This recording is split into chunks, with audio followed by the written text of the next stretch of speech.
Bonjour, chers amis. L'ami Gérard et moi, nous avons repris nos promenades entre guillemets patrimoniales. Les fortes pluies et le mauvais temps de ces dernières semaines ne nous avaient pas vraiment permis de reprendre notre cycle de promenade. Je crois que la dernière qu'on avait fait, c'était à San Damiano, je crois à Sor, il me semble. Ah non, on avait été au vieux village, au Paese Vecchio, au-dessus de Bastia, c'est vrai. Donc aujourd'hui, pour la seconde fois, nous sommes dans la commune de Ferringulé. Ferringulé que les touristes et les Français du continent, quand ils viennent ici, ils connaissent sous le nom de Farinole, parce que c'est orthographié à l'italienne, comme la plupart des communes de Corse. Les Français ont conservé l'orthographe italienne lors de l'annexion de la Corse par la France, ce qui fait que les noms de lieux que vous voyez sur les cartes, chers amis du continent, ne correspondent pas aux noms réels de la plupart des localités de Corse, à part Bastia. Sinon, toutes les autres, je crois, ne se prononcent pas du tout pareil. Par exemple, Farinol, sur la carte, c'est Ferringulé en Corse. Alors Ferringulé, dans le mot Ferringulé, vous entendez le mot fer, et c'est pour cela que nous sommes venus aujourd'hui en ce lieu, qui est à 45 minutes de la petite route départementale qui traverse, j'ai failli dire le village, qui traverse les hameaux, parce que Ferringulé, comme beaucoup de villages du Cap Corse, est composé de nombreux hameaux. Donc il y a une petite départementale qui tournicote dans la montagne depuis au-dessus de Patrimonio jusqu'au littoral et qui traverse les différents hameaux de Ferringulé. Donc dans ce mot Ferringulé, vous entendez le mot fer. Fer parce que ici, depuis au moins la seconde moitié du XVe siècle, eh bien, il y avait et il y a toujours une mine de fer. Bon, une mine qui est aujourd'hui fermée, bien sûr. Mais en tout cas, les anciens en connaissaient son existence. Moi, je suis persuadé que même à l'époque romaine, on devait déjà connaître cet endroit. Mais en tout cas, c'est l'État génois qui en a entrepris une exploitation un peu plus, je n'oserais pas dire industrielle, mais un peu plus rationnelle. Et ça s'est poursuivi au fil des siècles pour être abandonné avant la conquête française et reprise et la modernisée au XIXe siècle, donc à l'époque française. Et pendant donc plusieurs dizaines d'années, le fer a été exploité ici, le minerai de fer plus exactement, et il servait pour alimenter les hauts fourneaux de Toga dans la banlieue nord de Bastia, lesquels hauts fourneaux ont également fermé depuis longtemps, depuis les années 60, je crois, non Gérard, je dis ça de mémoire. Alors, d'abord, avant de parler de la mine elle-même, ce qu'il faut dire, c'est que c'est un site exceptionnel. Vous voyez derrière moi le golfe de Saint-Florent, la plage du Laude, le petit trait blanc que vous voyez là-bas, cette plage superbe qu'on appelle la plage du Laude, qui n'est accessible qu'en bateau et à pied par le sentier des douaniers, et qui malheureusement l'été est envahi parce que les bateaux de Saint-Florent déversent des centaines, voire des milliers de touristes tous les jours. Là, c'est le moment d'y aller, il n'y a personne. Donc la côte, si tu peux orienter la caméra vers là-bas, Gérard, la côte que vous voyez là-bas, c'est le désert des Agriates, ce qu'on appelle l'Agriate en Corse. Donc c'est le désert qui était indiqué comme désert des Agriates sur les cartes. Pourquoi désert? C'est parce que peu de gens y vivent. Et il y a un peu d'eau, mais pas énormément. Et la végétation est assez... C'est essentiellement du maquis, c'est assez ras comme végétation. On aperçoit une cascade en face. Une cascade que je soupçonne d'être saisonnière. Je suis persuadé qu'au mois d'août, on ne la voit pas. Avec la fonte des neiges au printemps, il y a beaucoup de cascades en Corse, mais toutes ne sont pas visibles toute l'année. Allez, on va visiter l'accès d'une galerie là.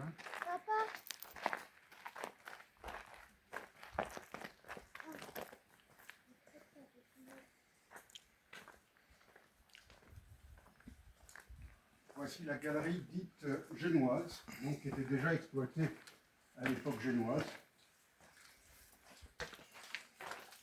Attention de ne pas te casser la figure, Gérard. Je crains pour mon téléphone. Voilà ce que je voulais dire. Alors elle a été fermée naturellement pour des raisons de sécurité.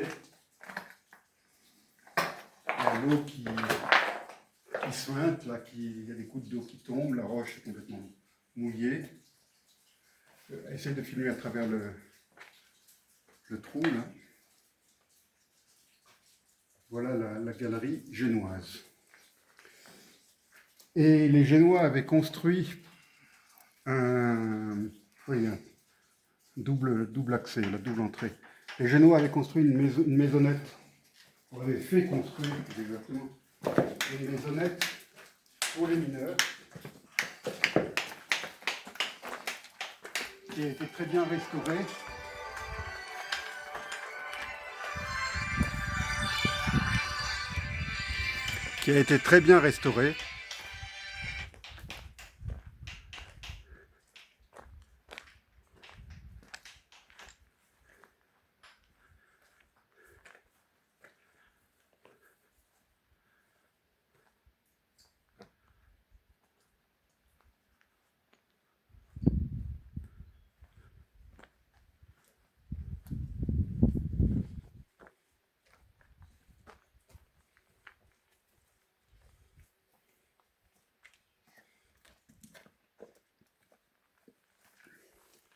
Et très bien labellisé aussi. Il y a des QR codes un peu partout pour avoir davantage d'informations. Voici l'intérieur, qui est illustré aussi de vieilles photos.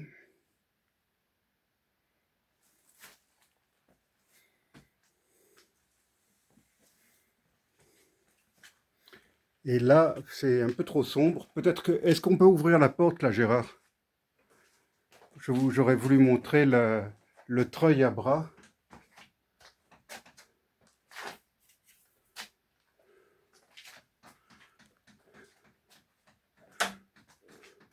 Voilà, je voulais vous montrer le treuil à bras qui servait donc à remonter, je suppose, des paniers pleins de minerais, de roches. Voilà.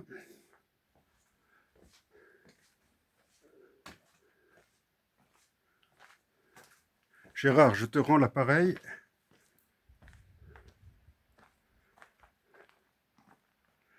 C'est bien que tu apparaisses un peu. Quelles sont tes impressions, Gérard? Non, moi je voulais dire que ce qu'on appelle le patrimoine industriel et minier a longtemps été négligé par l'histoire, par les historiens, hein. Il est récent, il est considéré qu'il n'avait pas de valeur. On s'intéressait bien sûr, ce qui est important aussi, hein, au patrimoine religieux, artistique, etc. Il y a maintenant des archéologues spécialisés dans ce genre de sites. Et il y a de plus en plus de sites industriels dans beaucoup de pays qui sont offerts au public et qui sont livrés à la connaissance des gens.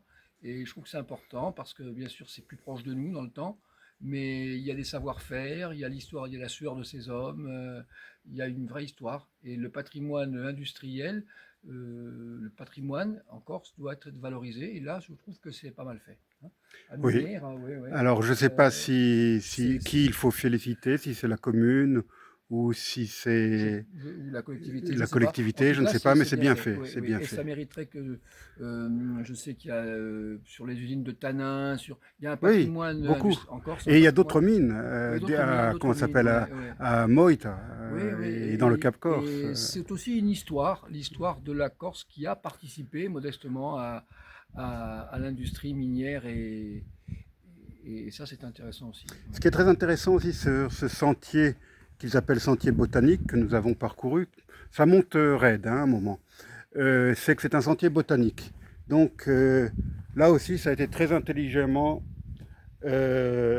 labellisé avec le nom des différentes espèces qu'on trouve sur le chemin.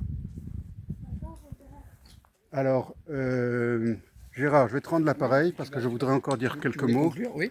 Là, tu viens là. Je suis bien là? Là, oui, tu viens, parce qu'il y Bon. a la mer derrière. Oui, voilà, moi ce que je voulais dire. Je voudrais qu'on se débarrasse un peu d'un cliché qui a trop longtemps duré, à savoir que la Corse est pauvre, que la Corse est un tas de cailloux. C'est pas vrai. La Corse est riche, et les Romains le savaient, peut-être même les Grecs, et les Étrusques le savaient. La Corse est riche. La Corse recèle de différents minerais. Bon, on a beaucoup parlé naturellement de la mine d'amiante, heureusement fermée, qui a causé beaucoup de dégâts écologiques, mais ça, c'est le mauvais exemple. Il y a d'autres exemples de minerais qui ne demandent qu'à être exploités avec les méthodes modernes, naturellement, afin de ne pas endommager l'écosystème, l'environnement et tout ça. Je pense que la technologie moderne permet ce genre d'exploitation non polluante, non dommageable pour l'environnement. Un seul exemple, en Corse, on a beaucoup d'antimoine. Les mines d'antimoine ont été fermées depuis longtemps. Or, aujourd'hui, les États-Unis, par exemple, la Chine, sont gourmands en antimoine. On s'en sert pour? On s'en sert pour tous ces trucs modernes. Ne me donnez pas des explications, mais je crois que ça rentre dans les batteries de voitures électriques, même dans l'armement, je crois, dans les missiles perfectionnés, etc. L'antimoine, j'ai entendu il y a quelque temps que les cours flambent en ce moment. 54 000 $ la tonne la dernière fois que j'ai vérifié.